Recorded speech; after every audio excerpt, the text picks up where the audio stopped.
Halo semua yang suka dengan cerita-cerita film, bagaimana kabar tak? Semoga sehat ki semua. Gudang film kali ini akan mengisi waktu tak dengan cerita film yang sangat menarik dan menghibur. Film kali ini berkisah tentang balas dendam seorang bapak terhadap dua orang penjahat yang telah membunuh anak dan istrinya. Sekaligus dia melawan sistem peradilan yang korup. Bagaimana strategi bapak ini dalam menentaskan balas dendamnya sehingga aksinya dapat lolos dari jerat hukum? Mari kita ikuti kisahnya. Tapi tunggu dulu, sebelum kita lanjut, sempatkan kita dulu Subbreaker kini channel. Buat yang sudah, terima kasih banyak. Dan buat yang belum, Subbreaker mati dulu. Karena Subbreaker tidak seperti minyak goreng yang masih mahal harganya. Oke, terima kasih Di. Di awal film, dikasih lihat Ki, ada anak kecil bikin kalung dari manik-manik. Sementara bapaknya yang bernama Clyde Shelton sedang merangkai komponen elektronik dengan menggunakan solder. Tiba-tiba ada orang ketuk pintu rumahnya. Shelton pergi buka pintunya karena dikira ada tamu. Dan ternyata dua orang penjahat masuk ke rumah dan memukuli Shelton dengan pemukul. Penjahat itu bernama Derby dan Ames. Shelton terjatuh, lalu penjahat itu menikamnya, sambil berkata, "Kau tidak bisa menentang takdir." Istrinya yang muncul di ruang tamu juga langsung dipukul dan dilemparkan ke lemari. Dalam ketidakberdayaannya, Shelton melihat istrinya juga ditikam oleh Derby hingga tewas. Ames berkata, "Pergi Maki, sudah Mi, ada semua Mi barang berharga ini dibawa." Tapi Derby justru tidak berhenti. Dia melihat putri kecilnya Shelton, dan Derby pun menggendongnya. Shelton yang melihat itu hanya bisa menatap marah. Shelton berteriak supaya putrinya tidak diganggu, dan Shelton pun pingsan. Di scene berikutnya, dikasih lihat Ki seorang jaksa muda yang bernama Nick. Sebagai seorang jaksa penuntut, Nick ini jago sekali memenangkan kasusnya. Kemenangan tuntutan di pengadilannya sampai mencapai 96%. Nick selalu punya cara sehingga dia memenangkan setiap kasusnya. Dan sekarang, dia yang tangani kasus pembunuhan istri dan anaknya Shelton. Nick mengeluhkan sistem peradilan yang kurang sempurna, sehingga mereka tidak cukup bukti menuntut hukuman mati atau hukuman maksimal kepada dua penjahat pelaku pembunuhan istri dan anaknya Shelton. Sehingga Nick membuat kesepakatan dengan salah satu penjahat yang bernama Derby untuk bersaksi melawan Ames. Tentunya kesepakatan ini menguntungkan Derby, karena Derby memiliki uang untuk membayar pengacara, sedangkan Ames tidak. Dengan kesepakatan ini, Ames dikenakan hukuman mati, tapi Derby hanya dipenjara selama 3 tahun. Nah taunya ini, Shelton marah dan kecewa, karena dia tahu yang bunuh Ki anak dan istrinya adalah Derby dan bukan Ames. Jaksa Nick mengatakan bahwa kalau kita tidak membuat kesepakatan, nanti kita kalah, dan mereka berdua bisa bebas, karena tidak ada saksi yang melihat kejadian itu. Lebih baik kita mendapat sedikit keadilan daripada tidak sama sekali. Tapi saya bisa bersaksi melawan mereka, kata Shelton. Kalau kau yang bersaksi, kau akan dihancurkan oleh pembela mereka, dan kita bisa kalah, karena kau saat itu sedang pingsan. Tapi aku tahu mereka berdua bersalah, 2 nyawa hilang, kata Shelton lagi. Bukan soal yang kau tahu, tapi apa yang terbukti di pengadilan, jawab jaksa Nick. Dan Shelton pun menghibah kepada jaksa Nick untuk tidak membuat kesepakatan dengan Derby. Tapi kesepakatan sudah terlanjur dibuat, dan beginilah cara kerja sistem pengadilan, kata jaksa Nick. Di pengadilan, persidangan Derby berjalan lancar karena sudah ada kesepakatan, dan Derby menyatakan bahwa Ames pantas menderita atas perbuatannya. Sambil menandatangani kesepakatan, Derby berkata ke jaksa Nick, "Kau tak bisa menentang takdir." Waktu jumpa pers, jaksa Nick mengatakan bahwa untuk Ames sudah jelas dapat hukuman mati. Karena menurut Derby, dialah yang membunuh, sedangkan untuk Derby, dia hanya dipenjara karena Derby bersedia bekerja sama. Melihat jaksa Nick dan Derby berjabat tangan, membuat Shelton geram dan marah. Shelton melihat sistem peradilan justru melindungi para penjahat yang sudah seperti monster. 10 tahun kemudian, penjahat Ames akan dihukum mati atas keputusan pengadilan. Nick dan asistennya Sarah ikut menyaksikan pelaksanaan hukuman mati itu. Padahal anaknya Nick akan mengadakan pertunjukan musik resital, dan Nick lebih mementingkan untuk menyaksikan hukuman mati penjahat Ames. Pengacara Derby yang bernama Tuan Reynolds juga datang. Ames menyampaikan kalimat terakhirnya. "Seharusnya dulu aku tidak di sana, tapi aku bersumpah, bukan aku yang membunuh. Derby yang melakukan semua itu. Hukuman mati ini salah orang. Harusnya Derby," kata Ames sambil terisak menahan tangisnya. Dan hukuman mati pun dilaksanakan.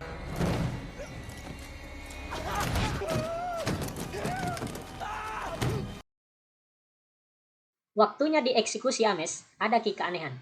Seharusnya Ames mati dengan tenang, tapi yang terjadi, Ames berteriak-teriak kesakitan dan sangat tersiksa. Kalau di negara Wakanda, Pasti netizen bilang ini karena dosa-dosanya. Tapi ini Amerika, bukan di Wakanda. Sehingga dilakukan penyelidikan atas insiden ini. Padahal mesinnya dirancang supaya bebas dari rasa sakit. Petugas sipir penjara memeriksa mesin hukuman mati dan menemukan tulisan di botol cairan untuk eksekusi mati. Tulisan itu berbunyi, "Kau tak bisa menentang takdir." Jaksa Nick yang mendengar kalimat itu langsung teringat sama Derby, teman Ames saat melakukan kejahatan. Segera kepolisian mengerahkan pasukan untuk mencari dan menangkap Derby. Di rumahnya, Derby sedang mengisap cendol sambil menyaksikan berita di TV tentang eksekusi terhadap Ames. Tiba-tiba handphonenya berbunyi. Seseorang bicara dan menyuruh Derby untuk melihat ke jendela. Sambil mengambil pistolnya, Derby melihat iringan mobil polisi menuju ke rumahnya. Suara di teleponnya menyuruhnya lagi. "Lari kau cepat keluar dari rumahmu, mau kau ditangkap sama polisi itu."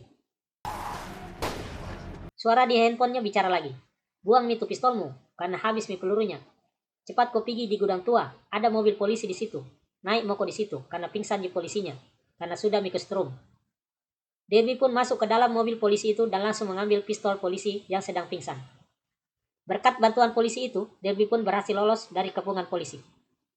Polisi itu membawa Derby ke sebuah properti di bawah rel. Begitu mobil berhenti, polisi itu keluar dengan ketakutan. Derby juga keluar dan menodong polisi itu dengan pistolnya. Tiba-tiba handphone Derby berbunyi lagi. Derby menyebut penelpon itu adalah malaikatnya. Dia merasa beruntung karena diarahkan oleh penelpon tersebut. Tapi Derby kaget, ternyata si penelpon itu adalah polisi tersebut. Polisi itu pun membuka samarannya. Ternyata dia ada Shelton. Refleks Derby menarik pelatuk pistolnya. Tapi bukan peluru yang keluar, melainkan jarum yang menusuk telapak tangannya. Rupanya Shelton sudah memodifikasi pistol tersebut dan mengisi pistol itu dengan cairan tetrodotoxin yang membuat Derby tidak bisa bergerak. Derby seperti orang lumpuh, tapi Derby masih bisa merasakan sakit. Shelton meletakkan Derby di meja operasi, tangan dan kakinya diikat, kepala dikasih penjepit, dan Shelton memasukkan cairan di dalam infus Derby agar Derby tidak pingsan. "Bagaimana Derby? Nyaman Miko rasa? Saya juga pernah seperti kamu, tidak berdaya. Saat itu kau bantai istri dan anakku. Masih ingat di kata-katamu? Kau tak bisa menentang takdir." Dengan memakai topeng, Shelton mulai melakukan penyiksaan sama Derby. Semua kegiatan penyiksaan itu dia rekam. Sementara itu, di kantornya, Jaksa Nick merasa bahwa yang membunuh Ames bukanlah Derby. Karena semua kejahatan Derby adalah kekerasan, sedangkan pembunuhan Ames adalah kecerdasan. Jadi Nick yakin pasti bukan Derby pelakunya. Sementara itu, tempat pembantaian Derby akhirnya ditemukan oleh polisi. Tubuh Derby sudah dipotong-potong menjadi 25 bagian. Polisi merasa ini adalah pembunuhan yang paling sadis. Jaksa Nick segera menyelidiki pemilik properti tempat Derby dibantai. Dan Nick pun kaget. Pemilik properti itu ternyata adalah Shelton. Shelton ternyata dikenal sebagai seorang mekanik yang memiliki 12 hak paten yang menghasilkan uang baginya. Shelton menguangkan kekayaannya dan membeli banyak properti. Semuanya itu ada di sekitar bandara. Jaksa Nick merasa Shelton memiliki motif yang sangat kuat untuk membunuh Ames dan Derby. Jaksa Nick dan detektif pun meluncur ke rumah yang ditempati Shelton. Ternyata Shelton sudah siap dengan penangkapannya. Tanpa menggunakan baju, Shelton diborgol dan dibawa ke mobil polisi. Sementara itu, di rumahnya Jaksa Nick ada kiriman paket yang diterima oleh anaknya. Anaknya Nick mengira video itu adalah rekaman resital penampilannya pada pertunjukan musik. Anaknya sudah tidak sabar menonton video itu, sedangkan mamanya menyuruh dia untuk menunggu bapaknya. Tapi diam-diam anaknya Nick memutar CD itu dan tampaklah adegan mutilasi dari tubuh Derby. Ternyata itu CD adalah CD pembantaian dari Derby. Di scene yang lain, Jaksa Nick menemui Shelton di ruang interogasi. "Benar mi itu namamu? Craig Alexander Shelton?" tanya Jaksa Nick. "Iya, cocok mi." "Jadi tidak mau kau didampingi pengacara ini?" tanya Jaksa Nick lagi. "Iya, jangan mi, biar mi saya sendiri hadapi," jawab Shelton. Tanpa basa-basi, Nick langsung bertanya, "Kaukah yang membunuh Derby?" "Aku ingin dia mati. Dia mi yang membunuh istri dan anakku," jawab Shelton. "Kalau Ames, kau juga yang bunuh ki?" tanya Nick lagi. "Ames juga pantas mati. Mereka berdua pantas mati." "Jadi kau yang mengatur pembunuhan itu?" "Iya, aku merencanakan berulang-ulang kali dalam pikiranku," jawab Shelton. "Baiklah, kurasa selesai mi," tutup Jaksa Nick. Jaksa Nick balik badan mau tinggalkan Shelton. Tapi Shelton berkata, "Mau ki kemana? Batalkan mi semua acara tak minggu ini. Karena sibuk sekali ki nanti itu. Duduk maki dulu," kata Shelton. Jaksa Nick heran. "Selesai mi ini semua, ada mi pengakuanmu. Direkam lagi," kata Jaksa Nick. Dan ini sukses besar, karena baru kau 1 kali ditanyai, mengaku mo kok, kata Nick lagi. Ah, tidak. Coba Bedek periksa lagi. Adakah pengakuanku bersalah? Apakah ku bilang? Bilang Jak mau bunuh Derby. Tentu saya mau, karena dia yang bunuh anakku dan istriku. Derby dan Amis mati, tentu banyak orang yang setuju. Bahkan sering kubayangkan kubunuh itu kedua orang berkali-kali. Tapi tidak ada satupun pengakuan bersalahku. Coba kau periksa rekamannya nih, kata Shelton. Jaksa Nick menjawab, kami tahu bahwa kau pelakunya. Shelton menjawab lagi, ini bukan soal yang kau tahu, tapi yang terbukti di pengadilan. Ini dulu yang kau bilang, waktu anak dan istriku mati oleh Derby. Jaksa Nick berkata lagi, mayat Derby ditemukan di propertimu. Shelton menjawab, itu gudang tua, banyak pemakai narkoba masuk di situ tanpa izin. Saya kira Derby terlibat perdagangan narkoba. Itu dunia yang buruk nih, pasti juri setuju. Atau ada orang yang mau fitnah saya. Tidak ada bukti fisik yang menunjukkan aku pelakunya. Pasti kau kalah nanti di pengadilan. Saya kira kau tidak mau kalah. Jaksa Nick merasa dipermainkan oleh Shelton. Apa maumu Shelton? Tawari mak kesepakatan, nanti saya mengaku, kata Shelton. Oke, buat mi pengakuan. Apa maumu kah? Dan Shelton pun meminta kasur di selnya. Kalau tidak pakai kasur kak, sakit pinggangku. Jadi kalau ada mi kasur, baru saya mengaku, kata Shelton. Karena jengkel merasa dipermainkan, Jaksa Nick tidak mau menuruti kemauan Shelton. Dan Jaksa Nick pun keluar. Sesampainya di luar, Jaksa Nick ditegur sama Jaksa Wilayah Pak Jonas. Pak Jonas mengatakan, kenapa kau tolak? Shelton benar, kasus ini rumit. Tidak ada bukti yang mengarah ke Shelton. Dan kasur Jina minta. Apa di susahnya? Nah permainkan kini sama Shelton, jawab Nick. Tiba-tiba Nick mendapat telepon dari rumahnya bahwa ada kiriman video yang berisi penyiksaan Derby. Karena adanya video pembunuhan Derby, maka Jaksa Nick mau buat kesepakatan dengan Shelton. Shelton pun diberi kasur khusus di selnya.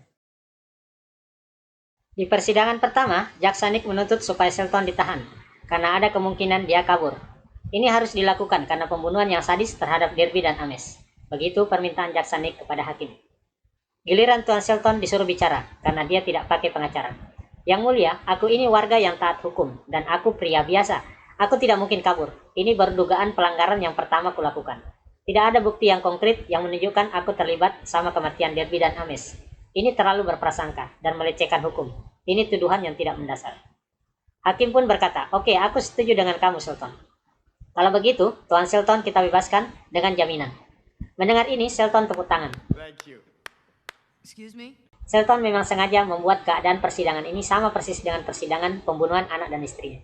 Karena bukti yang tidak cukup kuat, maka dia dibebaskan. Sistem peradilan ini sudah rusak parah, membebaskan seorang monster yang telah membunuh. Apa jadinya benar dan salah? Hakim sudah tersesat jauh. Hakim pun tersinggung dengan perkataan Tuan Shelton, dan menyuruh menahan Shelton atas dasar penghinaan terhadap pengadilan. Melihat semua kejadian di pengadilan, Jaksa Nick tambah bingung. Dia tidak tahu apa maunya Shelton. Sudah dikasih bebas sama hakim, malah cari gara-gara supaya ditahan lagi. Kembali Jaksa Nick tanya-tanya ke Shelton, karena dia sudah lihat video yang berisi pembantaian Derby. Jadi kau mau mengaku ini bahwa kamu yang melakukan itu? Tanya Jaksa Nick. Iya, kan sudah kubilang mau kak mengaku.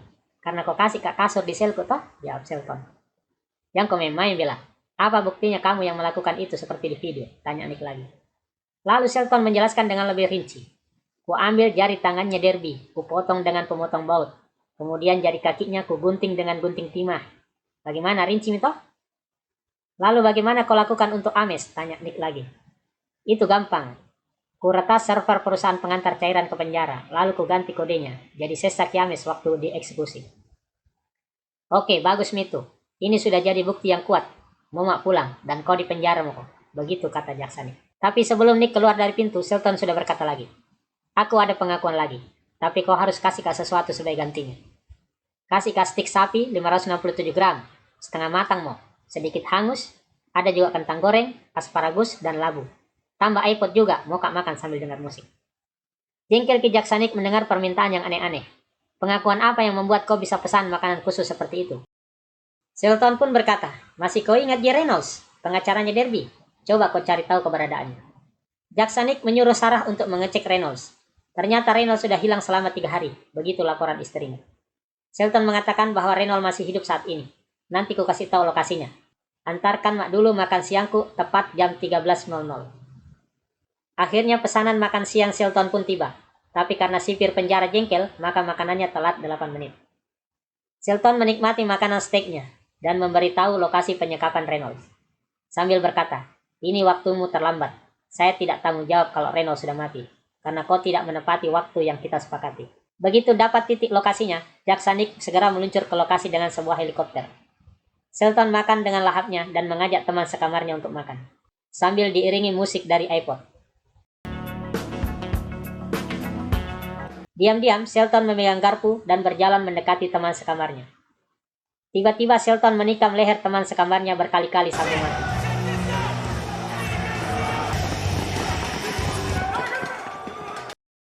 Setelah membunuh teman sekamarnya, Shelton dipindah ke ruang isolasi. Sementara itu, Jaksa Nick sudah mendapatkan Reynolds yang terkubur hidup-hidup di sebuah lubang. Seandainya mereka tepat waktu, mungkin Reynolds masih bisa diselamatkan. Setelah kematian pengacara Reynolds, Jaksa Nick menyuruh Sarah, asistennya, untuk menyelidiki segala sesuatu tentang Shelton. Ternyata Shelton memiliki kontrak dari Kementerian Pertahanan. Dia beli 9 properti dan dialihkan namanya ke perusahaan Panama. Jadi sulit mengetahui alamat propertinya. Jaksa wilayah mengajak Nick untuk menemui seseorang yang tahu siapa sesungguhnya Shelton, karena Shelton mendapat gaji dan kontrak dengan Kementerian Pertahanan. Orang itu mengatakan bahwa Shelton adalah agen terbaik, tapi bukan mata-mata. Dia levelnya di atas mata-mata. Keahliannya operasi kinetik berdampak rendah. Itu istilah lain untuk membunuh. Jadi Shelton bisa membunuh orang tanpa harus berada di ruangan yang sama. Suatu saat, kita pernah punya target yang rumit. Kami sudah pakai misil, bahkan pakai bom untuk hancurkan villa seorang pria. Tapi semua itu gagal, padahal kami sudah banyak menghabiskan biaya. Lalu kami menghubungi Shelton. Shelton lalu membuat tali Kevlar yang disisipkan di dasi orang tersebut. 2 hari kemudian orang itu tewas tercekik di lantai kamar mandi. Jangan kamu menganggap dia itu diisolasi, dia sudah tidak berbahaya. Justru itu yang dia inginkan. Dia mau dipenjara di ruang isolasi, karena memang dia mau. Shelton itu ahli siasat. Jadi bagaimana mengatasinya? Tanya Jaksa Nick. Langsung tembak saja kepalanya. Selain itu tidak ada cara lain. Jika Shelton mau kamu mati, pasti kamu sudah mati. Begitu kata orang itu sambil melangkah pergi meninggalkan Jaksa Nick. Mendengar penjelasan dari informan itu, Jaksa Jonas dan Nick menemui Ibu Hakim. Mereka ingin supaya Ibu Hakim dapat menahan Shelton dengan keamanan super maksimum. Ibu Hakim pun berkata, "Saya kira Shelton sudah di ruang isolasi. Apa lagi?" Jonas mengatakan bahwa Shelton adalah orang yang sangat-sangat berbahaya. Belum ada bukti bahwa Shelton itu pernah melanggar hukum, kata Ibu Hakim lagi. Nick kembali mendesak, bikinkan saja dasar hukumnya supaya bisa ditahan dia dengan pengamanan maksimum. Akhirnya setelah kong kali kong, Ibu Hakim mau membuatkan surat penahanan di tahanan super maksimum. Tiba-tiba handphone Ibu Hakim berbunyi. Dia pun mengangkatnya. Hello? Ibu Hakim tewas terkapar. Melihat ini jaksa wilayah Jonas dan jaksa penuntut Nick kaget bukan main. Mereka tahu bahwa Shelton yang melakukan ini. Tapi bagaimana cara membuktikannya? Setelah kematian Bu Hakim, jaksa Nick kembali menginterogasi Shelton. "Jadi kamu yang bunuh itu, Ibu Hakim?" tanya Nick. "Dari pengalamanku, pelajaran tanpa darah itu cepat dilupakan," jawab Shelton. "Hentikan balas dendammu," kata Nick lagi. "Ini bukan balas dendam. Kalau balas dendam ini sudah kulakukan sejak dulu. Ini sudah 10 tahun. Kau pikir saya tidak tahu rutinitasmu? Setiap jam 8 itu anakmu diantar sama maknya. Bisa kubantai keluargamu kapanpun aku mau," kata Shelton. Nick yang mendengar keluarganya dibawa-bawa menjadi emosi. "Jangan kau sentuh keluargaku, kuhabisi kau juga." "Saya cuma melakukan pekerjaanku ini. Aku yang terbaik dan selalu berhasil," kata Nick. "Kau cuma melakukan pekerjaanmu dengan cara menguntungkanmu sendiri. Kau tidak pernah berpikir keadilan yang didapat oleh korban. Kau cuma berpikir kasusmu menang dan menang." "Jadi apa maumu?" tanya Nick lagi. "Bebaskan aku dan batalkan semua tuduhan kepadaku pada pukul 6. Kalau tidak, akan lebih banyak lagi orang yang akan mati," ancam Shelton. Mendengar ancaman itu, jaksa Nick memanggil semua anggota timnya untuk datang ke penjara.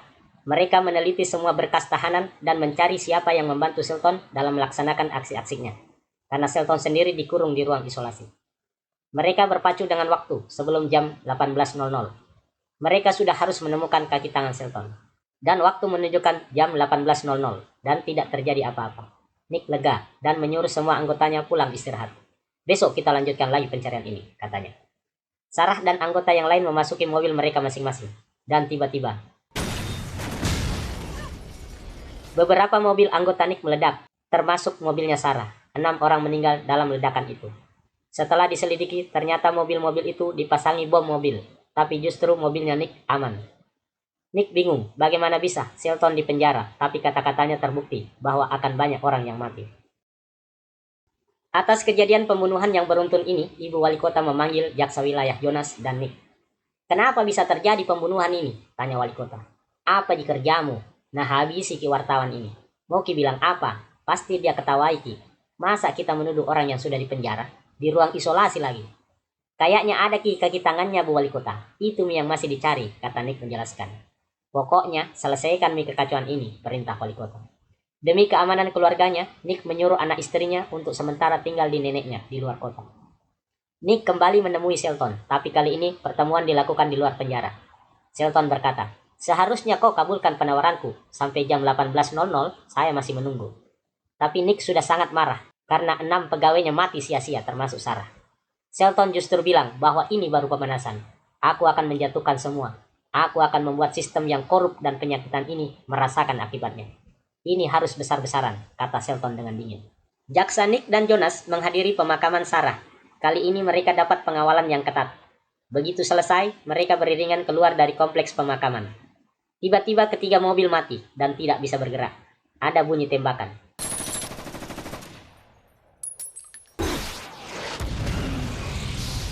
Dan Jonas pun tewas dalam penyerangan ini. Wali kota kembali memanggil Nick. Jaksa Nick sebenarnya mau mengundurkan diri. Dia merasa kalah, tapi wali kota tidak setuju. Dia justru melantik Nick menjadi jaksa wilayah, menggantikan jaksa Jonas. Saat itu juga Nick diambil sumpahnya untuk menjabat jaksa wilayah. Selesai disumpah, Nick langsung melanjutkan meneliti data properti dari Shelton. Nick mencocokkan angka penjualan properti dengan angka pembelian dari perusahaan Panama. Akhirnya dia menemukan properti industri yang dibeli Shelton. Dan ternyata properti itu letaknya bersebelahan dengan penjara tempat Shelton ditahan. Nick dan seorang detektif memeriksa properti itu. Di dalamnya mereka mendapati mobil yang bersih dan kayaknya sering digunakan. Mereka juga mendapatkan terowongan yang berada di bawah lantai mobil. Mereka pun masuk ke dalam terowongan itu. Mereka menemukan bahan peledak dan segala peralatan militer, juga berbagai jenis baju seragam. Ada polisi, petugas kebersihan, baju dokter, dan lain-lain. Nick menemukan sebuah tangga yang ternyata tangga itu menuju ke ruang isolasi penjara yang diisi oleh Shelton. Pantas saja Shelton mau masuk ruang isolasi, karena dengan masuk ruang isolasi sebenarnya dia bisa bebas kemana saja. Tapi ruang isolasi itu kosong, berarti Shelton saat ini sedang di luar. Ternyata saat itu Shelton berada di gedung balai kota. Shelton menyamar sebagai petugas kebersihan. Shelton memasang bom yang akan diledakkan pada saat rapat para pejabat termasuk wali kota. Nick dan detektif segera bergerak ke gedung balai kota. Dia mau menangkap Shelton hidup-hidup. Tapi ternyata Shelton sudah meninggalkan gedung.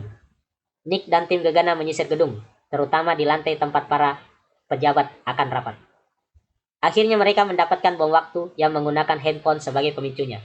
Butuh 30 detik untuk meledak setelah bom diaktifkan. Setelah merasa berhasil memasang bom, Shelton kembali ke propertinya dan langsung kembali ke ruang isolasinya.